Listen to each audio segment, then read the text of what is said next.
51 शक्तिपीठ है, समय को पूजा पाठ होती है तो योगी को मनाते हैं, लेकिन कुछ ऐसे शक्तिपीठ हैं जो बंटवारे के बाद हमारे पास नहीं रहे। बात यही से शुरू करता हूँ। तरुओं के साख पर चिड़ियों के चोंच में तो घोंसला बनाने हेतु तृण होना चाहिए। कि तरुओं की साख पर चिड़ियों के चोंच में, वो पढ़ रहा हूँ तो मंत्र पर नहीं पढ़ रहा। कि तरुओं की साख पर चिड़ियों के चोंच में तो घोंसला बनाने हेतु तृण होना चाहिए। वो पुनीत एक बार देख हो गई कि तरुओं के साख पर चिड़ियों के चोंच में तो घोंसला बनाने हेतु तृण होना चाहिए। वो सरल या कठिन लक्ष्य प्राप्त हेतु ही परम पुनीत सूचि प्रण होना चाहिए। बने देश भारत से टूट कर जो समस्त उन पे तिरंगा आवरण होना चाहिए। उन पे तिरंगा आवरण होना चाहिए। अम्मा भवानी हिंगलाज के पवित्र दरबार पूजा पाठ संग जागरण होना चाहिए। बहुत बढ़िया, बहुत बढ़िया। बिना भूमिका के एक छंद और पढ़ता, अभी इसको कभी पढ़ा नहीं, पहली बार शायद गोष्ठी में पढ़ा कि पड़ोसियों ने कहा जन्मभूमि की सुरक्षा हेतु शौर्य युक्त गांव का गुमान दे रहा हूं मैं।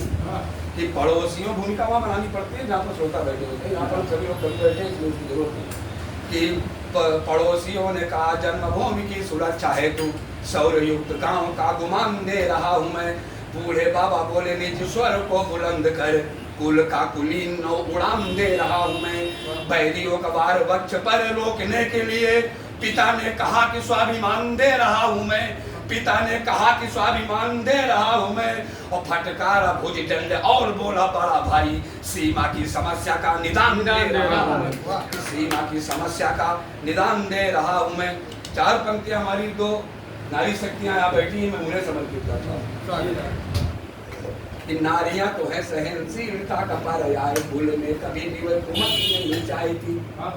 चाहे माँ हो चाहे पत्नी, लोग अक्सर कहते नहीं हो तो हमेशा जो लड़ाती रहती है तो पत्नी काहे देखते हो, माँ को देखो जरा, वो भी तो नारी है। नारियां तो है सहनशीलता का पर्याय, कुल में कभी भी वह कुमति नहीं चाहती। हिय में भरा हो क्रोध भले ही बहुत, किंतु कभी वह किसी की दुर्गति नहीं चाहती। और लिखती है इतना पुनीत कृति क्योंकि वह सुसंस्कारों में कभी विकृति नहीं चाहती। सुसंस्कारों में कभी विकृति नहीं चाहती। कुछ स्त्रियां तो पुत्र चाहती हैं श्रवण जैसा, किंतु श्रवण जैसा वह पति नहीं चाहता।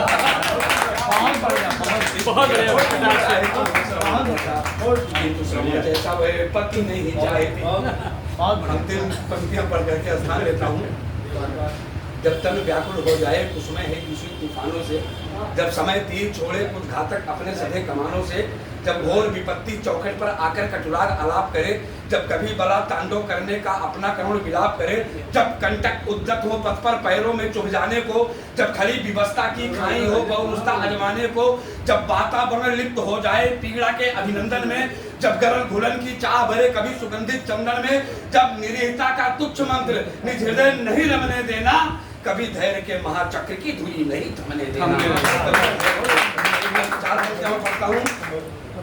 जब छल से जीत लिया जाए महलों में बैठ दूत कीड़ा, जब छल से जीत लिया जाए महलों में बैठ दूत कीड़ा, जब सभा ज्ञानियों की चुप हो लगे अनाचार की या पीड़ा, जब भरी सभा में द्रुपद सुधा की दुशासन की हरण करे, जब कभी कोई मायावी झूठे रूपों का आवरण धरे, जब भीष्म पितामह जैसे नाहर की घोर विवस्था अतुलित हो, जब कृपाचार्य जैसा योद्धा सत्य धर्म से विचलित हो, जब जयद्रथ जैसे दुष्टों के मर्दन की घोर प्रतिज्ञा हो, जब प्रण अपूर्ण होने पर मृत्यु है चिता की सैया हो, जब कभी धर्म को घोर अधर्म से नीचे जाना पड़ता है, तब केसों को चक्र से फिर रण में आना पड़ता है।